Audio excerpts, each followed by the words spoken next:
Hello and welcome to Mini Bloks. You're watching Mini Bloks vlogs. This is the Flo, that's Spider-Man, and today we're talking about PlayStation VR. Of course I'm going to take this off because I can't see a thing, I didn't turn it on. And if I do turn it on, all I can see is that, not out of it. It's not glasses. It's just uncomfortable blindfolds. So yes, this is Tuesday, October 18th. And last Thursday was when PlayStation Virtual Reality PSVR launched. I've been a believer and a pre-orderer of PSVR since it was first in its inception as Project Morpheus. Gaming in virtual reality has always kind of been on the horizon, and it's always sort of been achieved badly. And then all of a sudden there just seemed to be like Oculus Rift and Vive and then Morpheus all just seems to come out as like, we're going to do this, we're going to do it properly, and you're going to like it, and it's going to work. All of that seems like a very far-fetched pipe dream, but then when people actually went to these conventions and people actually tried them out, everyone came back like really positive. Coming off of the fact like the Nintendo did the Wii, and then we had all the big boom of motion control games, and although I bought the PlayStation Move with the PS camera, you know, there were some problems there. So when Sony announced that PSVR was going to be coming out and it's going to work with your PlayStation 4 and you could pre-order it, then I went and pre-ordered it because that's what I wanted to do. You've got to look at PSVR as a new console launch. It's not an accessory to the PlayStation 4. It is a brand new PlayStation device. It just works with PS4. So I'm going to run through what I've actually played on PSVR, and that is the PSVR demo disc. I jumped in to do the Battle Zone, which I didn't complete, but the Battle Zone 1 and Wayward Sky, I played the demos of that. And then I've been through and I've completed Batman Arkham VR and the London Heists as part of PSVR Worlds. So I've got the rest of the VR worlds to go and play. I've also bought Until Dawn Rush of Blood, and I've got all the other things in the demo to play, and there's a few freebie games you can get off the store. But I really want to go get Valkyrie, which I'm probably going to just play it as a demo, and I'm kind of drawn to Drive Club. I'm not really sure how to jump into this. I've been struggling. Every time I've played VR, I've had that sudden rush and that sudden urge to jump on social media and give away my opinions, and then suddenly I think about it and things settle down, and it's almost like I can't comprehend what I just experienced, because when you're in it, it is insane. But when you take the headset off, it's almost like I can't believe it was as good as I'm thinking it was. And so I've been struggling to try and put that into perspective and put that into words. Battlezone was the very first PSVR game I tried out as part of the demo disc, and it gave me motion sickness very quickly. I know people were talking about having the motion sickness problem, and it's sort of like you kind of believe it, but you don't believe it until you've tried it. I've never been a good traveler. I've always kind of suffered from long journeys and sort of motion sickness.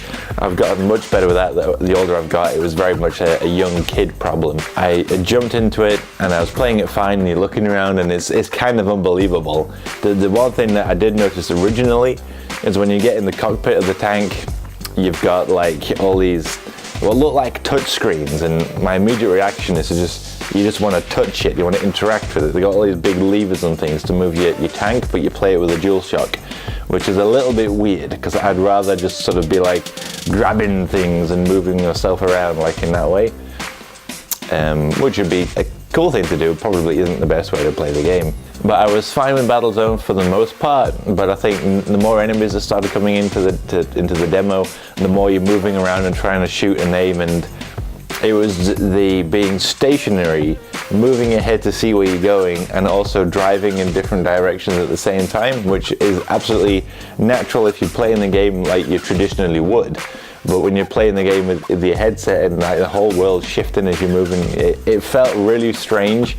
And then yeah, that sort of motion sickness came up fairly quickly, and I went and like stayed stationary in a corner, just trying to shoot around the corner. I was like, I've got to get out, which is weirdly one of my favorite things about VR so far, is like being in Battlezone and playing it and shooting things and then feeling sick, not like sick, but like motion sickness. And then I need to get out of that world, so you just pull the headset off. That is like a really strange thing. It almost is like you're used to seeing it with movies and things, of being embedded in virtual reality worlds, and you take the headset off and you're back into your normal world.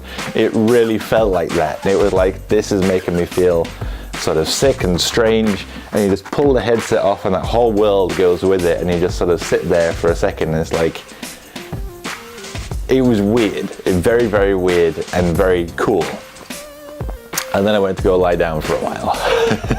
So I lay down, we had something to eat, I watched a few podcasts and things, and just chilled out really, because I still felt quite not so with it, and then I just sort of kicked back into gear. And then when I felt better, I jumped into Batman Arkham VR, which is what I wanted my first experience to be. I just had a short window at first to test and muck around with it, so I did the demo disc. But Batman Arkham VR, if you're on the fence basically, you gotta try this thing. It was, I don't really know what I expected. I've stayed away from like spoiler territory, but I had a rough sort of idea. But I mean, I know it's VR, I know it's Batman, I know you're stationary in this world and you move around by sort of like skipping to different areas. The start of that game, I was sort of just being, I don't really want to like spoil it, but I was being sort of a bit sort of silly, because when if you first in it and everything's happening around it, you can turn around and you can just see the whole world is just around you. It is very strange. Having like nothing behind you is kind of frightening for me. So when you turn around and you know that you're in your bedroom, and like I had my back up to the bottom of the base of my bed, so I could feel it like on my legs or thing. But if you stood a bit forwards and you turned around, it's just like this gaping open environment. It's quite daunting, to be fair, like trying to know your surroundings whilst being embedded in this kind of unsafe world. When you first sort of start the game, you go through a lot like Batman's sort of origin, and you do that from the first person perspective, obviously, because you are Bruce Wayne. And so at first I'm doing the whole gimmicky thing that if I move, I can move around like the people in the environment, and it's kind of like, this is cool. I'm just sort of having a fun time looking around and like talking smack and whatnot.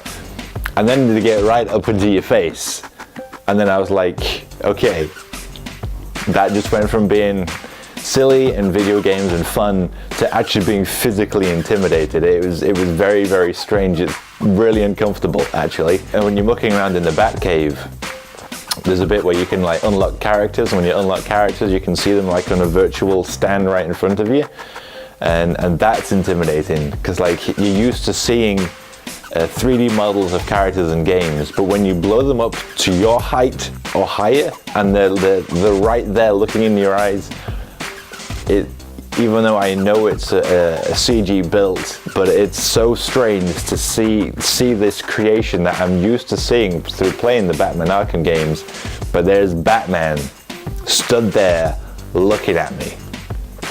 It is freaky.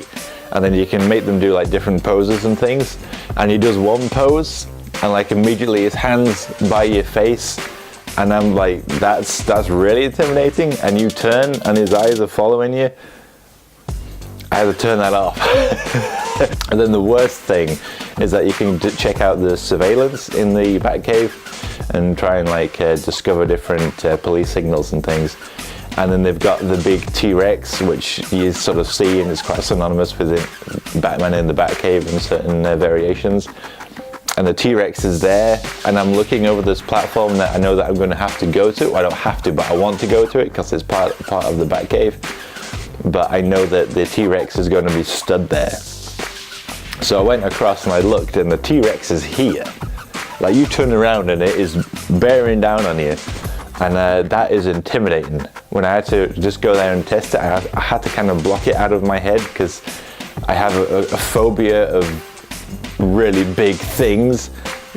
That's why I've not played the Shark Descent game yet, because I'm pretty fearful of sharks, and it's more because big creatures that can eat me is really intimidating to me. And you can't, it's hard to express that kind of feeling of isolation in VR, and that kind of the full immersion, like complete immersion. It's not just I'm looking at this game, it's this game is happening and it is behind me, and that freaks me out. And toward the end of Batman Arkham VR, they really play on that, and that really scared the crap out of me, because it's one of those games that, or one of those moments in games that you know you need to push the button or whatever, and you know by doing that things are going to go down and things are going to get bad, and you know what that thing is, and I don't want to experience it, but I need to complete it, but I don't want this to happen.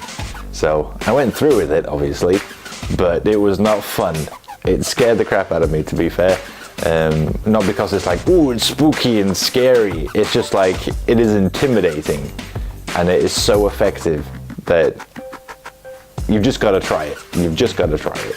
The other thing that I totally wasn't expecting that kind of blew my mind was when I played the London Heist, which I know I heard a lot about this game even way back in previews and things when it was more or less just used as a demo to sort of show you what PSVR can do. But again, experiencing it, it's not going to be a spoiler, but a kind of bit of a spoiler. At the start of the game, you just have this meeting inside a London pub, and it's still weird, like just looking around you, and you can. I was sat in like a corner seat in a pub, and that was really sort of bizarre, just to sort of look around and see it. You kind of wanted to just put your arm on it, but it's not there. But that was sort of weird. And in front of you is an ashtray with a cigar on it and a lighter. And this guy, Frank, comes in and starts talking to you. I was completely ignoring him. I had no idea what he was saying. I was just ready to go. In fact, actually, let's talk about the fact that you control it with your motion controllers, right? That's the best way to use this thing. And if you want to talk crap about PS Move, you can do. But what they got right is that it's a motion controller that works. Even back on PS3, you can't explain it. That sort of true to form action that they achieved with the PlayStation Move is insane. And you can hold it and you can turn it. Even back then on the PS3, it still works. It's very, very clever and cool tech. But in PSVR is where it is obviously built to excel. And it sort of seems strange that you've got to hold these two like microphone sticks in your hands, and you just use the triggers to make your hands move. But when you're immersed in that world and you lift the controls up and you can see your hands, and you do that and your hands are doing that, it's surprising like how intuitive that feels. Like, it's not like the whole gimmicky side of it. It's not like, you know, oh, I should be wearing gloves or something, because it's like it feels right. It is weird how almost like perfect it does feel. Obviously, I'm fairly sure they're going to improve on it. I wouldn't even rule them out trying to make like Move gloves, but the Move controller is just, it works exceptionally well. So basically, you put your hand out to try and interact with this world, and you can. That's like the mind-blowing thing. Like, oh, there's some drawers. You just pull it open like you would normally. And like when you start doing it more, like again in Batman, when you've got like his work desk, there's all these things you can touch and interact with, and it is so fluent. Like, it's just, I should be able to pull this open, and I can. I should pick this up, and I can put that in there, and I can do this, and I can press that button, and it works. You know, it's mind blowing as an experience. And in the London Heist, as you're loading it up, it's got like a little checkboxes of things to do, and like one of them was smoke a cigar when you talk to Frank. So immediately you put a cigar and a lighter down, you pick him up, and you hold the cigar like that, and you hold the lighter, and the little flame comes out. So you light your cigar and things, and then sort of pretend to smoke it, which is what I was doing. I was just like lifting it up to my head whilst I was like, you know, listening to him talk, and then obviously mucking around, throwing the lighter around, trying to set his trousers on fire, all that kind of usual stuff that did nothing. But then like, just mucking around, I was like, and whatever else, paying no mind about it. And then, because I've got a cold, I just coughed, and when I coughed, smoke came out, and that was like, what the hell just happened? Because it's like, and it's like, that was bizarre. And then the headset is built with a microphone, so obviously your sound and things is what's going to activate it. So I tested it again. Also, when you breathe in, you can see it light, and obviously you're inhaling it basically. And then when you breathe out, the smoke comes out. I mean, you've got to kind of overemphasize it. It's not just breathing. You've got to like really sort of make a noise, but not quite that much. But it is trippy when it works, and it becomes so fluid that you're sort of used to it. Again, later on in the game, there's a shootout in the car. You've probably seen it from the footage, and you've got a bag of ammo and a gun in your hand. And I was just playing it by shooting, and then in the other hand, I just went to where I thought the bag would be, because you're so used to it, like, oh, there's the bag. I wasn't even looking at the bag and just put my hand down and picking it up, and you've picked it up. But it's just like, it's intuitive, like Batman. You've got all your tools on your belt, and you just know where they all are. It's very bizarre. It's unlike anything I've experienced, basically. It reminds me a lot of being in Florida and being at Disney World and going to all these like big sort of 4D showings, and they've built all this immersive world around you, and they've got the seats that interact with you and things. It is that, but on your own, isolated, in your bedroom, and it's up to you. I can't express, like, you expect it, right? Like No Man's Sky, here's the promise, people were disappointed. I wasn't, I don't play it anymore, but like, I knew what I was going to get out of that experience and what my reservations were, and they were true. But people that went into it expecting something else and were disappointed with it. Like, I went into PSVR expecting there to be limitations, expecting there to be issues, and it's completely like excelled what I was expecting. Like, I wasn't expecting it to work as intuitively as it does. And again, it's hard to explain for people who are going to be on the fence about it. It's just like, if you're undecided, you've got to try it, and if you try it, you're going to like it. There's going to be problems with it. I won't say negative points. I wouldn't say that I have anything negative to say about it. There's obviously going to be a lot of people out there that might be disappointed. I know my friend who's very much, you know, I'm going to be right, this is going to be another gimmick like PS Move, it's all going to fail and blah blah blah. I don't think that's the case at all. I think, you know, it's going to be decided on who's going to go out and buy it and how successful it is, but as a device, it works. Like, it works as you would expect it to work, but it works as Gen 1.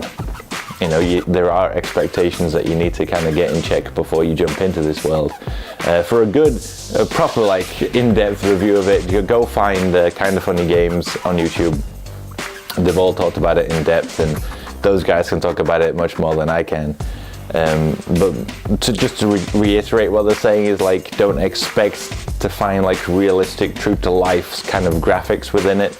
It's not going to be as powerful as the PS4 is, because it is a screen on your eyes, and it's all kind of being dialed back and tuned in to work with perfect one-to-one motion. So if you don't get that motion right, it doesn't work.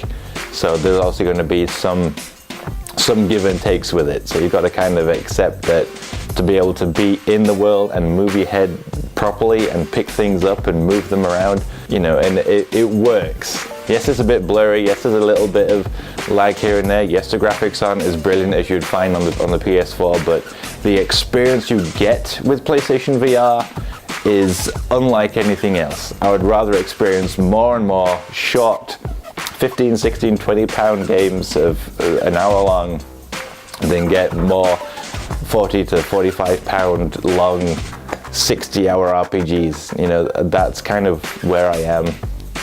It's not going to be something that you want to play all the time, but it's definitely something that's going to be a big factor, and I really hope that people, from basically what you can hear is that it's sold out, it's done exceptionally well, and the response is extremely positive. So I think that's a huge boost for them. And this is launch PSVR. So let's see what it's like in a couple of years, and then let's see what PSVR 2 is going to be like, because this is where it's the ground, the very basic launch of this thing is brilliant. So where's it going to go? That's what's really exciting. So if you want to know what it's like and you're kind of unsure about it, just go buy it. Just go try it if you know someone who's got it, because you're going to be blown away. I'm fairly sure of that. I'm super pleased that I got it. I was on the fence about whether to buy PSVR because it's so expensive. You got to buy the camera and you got to buy the Move controller. I had one. And then you got to buy the games. It's a lot of money to invest in it, so I did a lot of saving beforehand to make sure I had enough money to play around with really. But like, you've got Tomb Raider and Mafia 3 and Battlefield 1 and Watch Dogs 2 all coming out at the end of the year. All of them I want to play, but I went for PSVR, and I'm so glad that I did, because I know what all of those games are going to be like, and nothing has ever been like what PSVR is offering right now. So it is that next jump. It is next gen. It's great, you know. I can't wait to get other people to try my unit out, my friends and everything. So yeah, just go play it. It's really good. It's mind-blowingly good. That's my review. So yeah, thank you for watching. If you're on the fence, just go be Batman, you know? Just be Batman. If you've got any questions about VR, you got any questions about my experiences, or you just want to ask me anything in general about my channel or toys or PlayStation VR, then you can do by leaving me a comment on the video down below. Or for a more direct way to get in touch with me, then you can send an email across to minibloksquestions@mbq@mail.com.